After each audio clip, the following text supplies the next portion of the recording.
Hey kids, welcome to Shovelware Sideshow, the only show recommended by 9 out of 10 doctors. Today, we'll be looking at Fluidlander, made by Toro PP, a company known for producing standout hits like Fluidlander, and that's it. It's got physics, and, if we're lucky, physics. Already, this game is one of the most unconventional control schemes I've ever used. Seriously, I had to open up the manual to figure out how to select play. The game also offers some fairly unique options. Real ones always set their number of loops of Poisson's equation solver to 256. 15 frames per second is a sacrifice worth being a fucking legend. So, we start off the game and for fuck's sake, I can't believe I got roped into buying a visual novel. Again.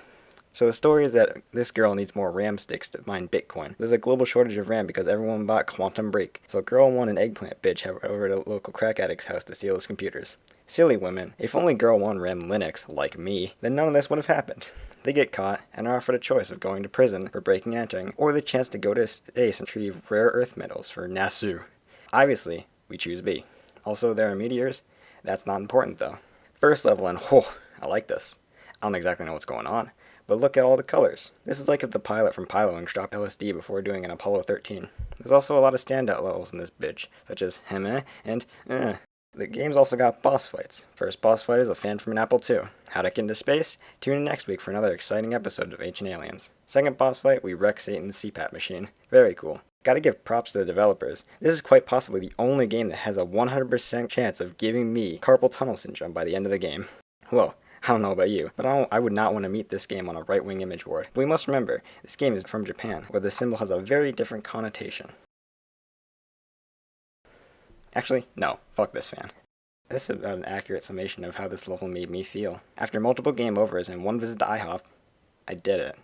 This game really makes you feel powerful. Every time Tweedledee and Tweedledum start speaking between levels, like Alia from Mega Man X7, it almost makes you forget that, canonically, you were a child, recruited by a corporation to be shot into orbit and fight space demons to get RTX graphics cards. Almost. With that completed, we move on to the most difficult of levels.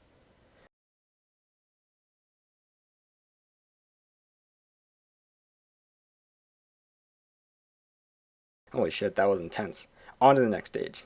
Last level. Now before this, every stage has been named stage whatever. But for this one, Dr. Shrimp Puerto Rico has just told us, I don't know what the fuck. Could be anything going on there. Well, I do know what's going on here. It's a spaceship.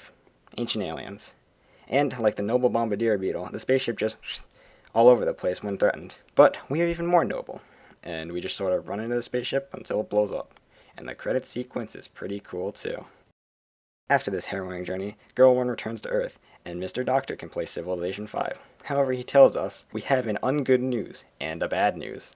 The meteorites will crash in 18 days, and all humans will perish. To which Girl 1 replies, bummer. Eloquently putted. But don't worry, the anime UN has a plan. They're gonna get a bunch of oil drillers together to put nuclear warheads in the meteorites and blow them the fuck up. I'm glad to report this game accurately represents world politics in current year. Anyways, that was Fluidlander. Pretty cool game, could have had more physics. Overall, I rate it 7 planks lengths out of 10. Leave a like and subscribe to ensure that I don't say the N-word next week.